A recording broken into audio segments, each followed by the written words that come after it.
10वें दिन का युद्ध शुरू हुआ। आज पांडवों ने शिखंडी को आगे किया था। आगे आगे शिखंडी और उसके पीछे अर्जुन। शिखंडी की आड़ से अर्जुन ने पितामह पर बाण बरसाए। शिखंडी के बाणों ने वृद्ध पितामह का वक्षस्थल बींध डाला। भीष्म ने अपने चेहरे पर जरा भी शिकन न आने दी और शिखंडी के बाणों का प्रत्युत्तर नहीं दिया।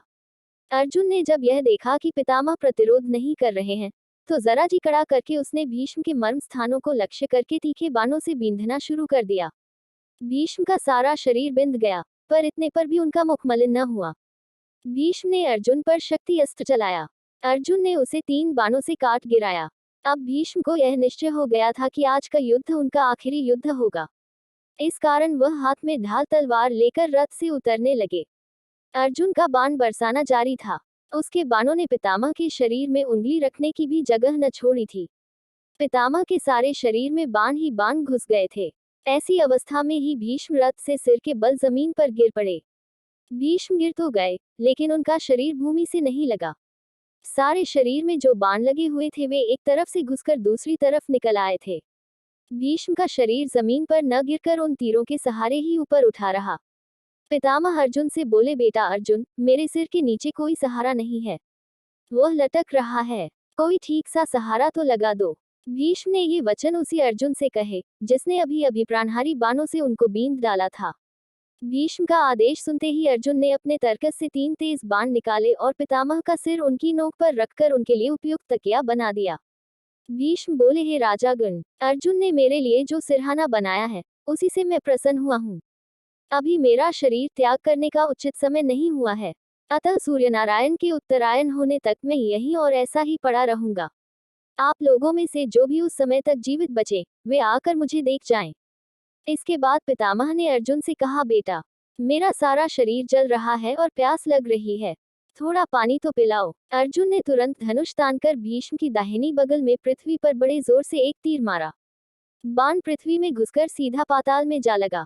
उसी क्षण उस स्थल से जल का एक सोता फूट निकला और पितामह भीष्म ने अमृत के समान मधुर और शीतल जल पीकर अपनी प्यास बुझाई। वह बहुत ही खुश और प्रसन्न दिखाई दिए। जब कर्ण को यह पता चला कि पितामह भीष्म घायल होकर रण क्षेत्र में पड़े हैं, तो वह उनके पास गया। प्रणाम करके जब कर्ण उठा, तो पितामह को उसके मुख पर भय की छाया सी दिखाई दी। यह देखकर भीष्म का दिल भर आया। शरीर पर लगे हुए बाणों से होने वाले कष्ट को दबाकर बोले, बेटा, तुम राधा के पुत्र नहीं, कुंती के पुत्र हो। सूर्यपुत्र, मैंने तुमसे कभी द्वेष नहीं किया, अकारण ही तुमने पांडवों से वैर रखा। इसी कारण तुम्हारे प्रति मेरा मन मलिन हुआ। तुम्हारी दान वीरता और शूरता से मैं भली भांति परिचित हूँ। इसमें कोई संदेह नहीं कि शूरता में तुम कृष्ण और अर्जुन की बराबरी कर सकते हो। तुम पांडवों में ज्येष्ठ हो, इस कारण तुम्हारा कर्तव्य है कि तुम उनसे मित्रता कर लो। मेरी यही इच्छा है कि युद्ध में मेरे सेनापतित्व के साथ ही पांडवों के प्रति तुम्हारे वैरभाव का भी आज ही अंत हो जाए। यह सुनकर कर्ण बड़ी नम्रता के साथ बोला, पितामह, मैं जानता हूँ कि मैं कुंती का पुत्र हूँ, लेकिन यह भी मुझे मालूम है कि मैं सूत पुत्र नहीं हूँ। लेकिन यह बात मुझसे नहीं हो सकती कि अब मैं दुर्योधन का साथ छोड़ दूं और उनके शत्रुओं से जा मिलूं। मेरा कर्तव्य यही है कि मैं दुर्योधन के ही पक्ष में रहकर युद्ध करूं। आप कृपया मुझे इस बात की अनुमति दें कि मैं दुर्योधन की तरफ से लड़ूं। मैंने जो कुछ किया या कहा है उसमें जितने दोष हों उसके लिए मुझे क्षमा कर दें। कर्ण का कथन भीष्म बड़े ध्यान से सुनते रहे। उसके बाद बोले, जो तुम्हारी इच्छा हो वही करो। भीष्म पितामह से आशीष पाकर कर्ण बहुत प्रसन्न हुआ और रथ पर चढ़कर युद्ध क्षेत्र में जा पहुंचा। कर्ण को देखते ही दुर्योधन आनंद के मारे फूल उठा।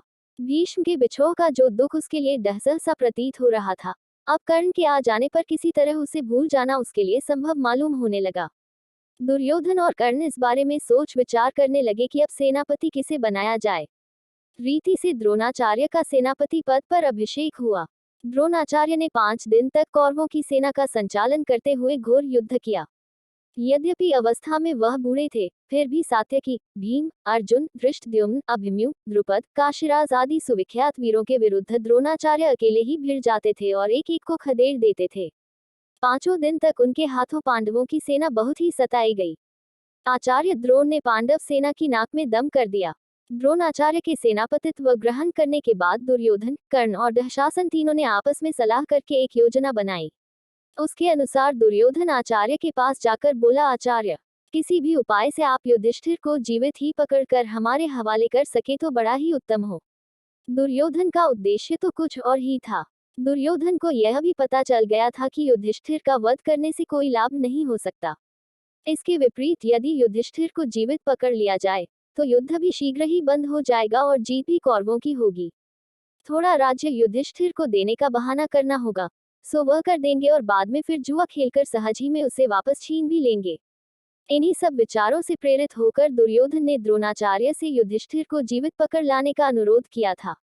लेकिन द्रोण को जब दुर्योधन के असली उद्देश्य का पता लगा तो वह बहुत उदास हो गए। इससे उनके मन में दुर्योधन के प्रति तीव्र घृणा उत्पन्न हो गई। मन ही मन यह सोचकर उन्होंने संतोष कर लिया कि युधिष्ठिर के प्राण न लेने का कोई न कोई बहाना तो मिल ही गया। पांडव तो द्रोणाचार्य की अद्वितीय शूरता एवं शस्त्र विद्या के अनुपम ज्ञान से भली भांति परिचित ही थे। अतः जब सुना कि द्रोणाचार्य ने युधिष्ठिर को पकड़ने का निश्चय ही नहीं किया है बल्कि प्रतिज्ञा भी की है, तो वे भी भयभीत हो गए। सबको यही चिंता रहने लगी कि किसी भी तरह युधिष्ठिर की रक्षा का पूरा प्रबंध किया जाए। द्रोण ने अपने सारथी को आज्ञा दी कि रथ को उस ओर ले चलो जिधर युधिष्ठिर युद्ध कर रहे हों। युधिष्ठिर संभले, इससे पहले ही द्रोणाचार्य वेग से उनके निकट जा पहुंचे। धृष्टद्युम्न ने 1000 चेष्टा की परंतु वह द्रोण को नहीं रोक सका। युधिष्ठिर पकड़े गए की चिल्लाहट से सारा कुरुक्षेत्र गूंज उठा।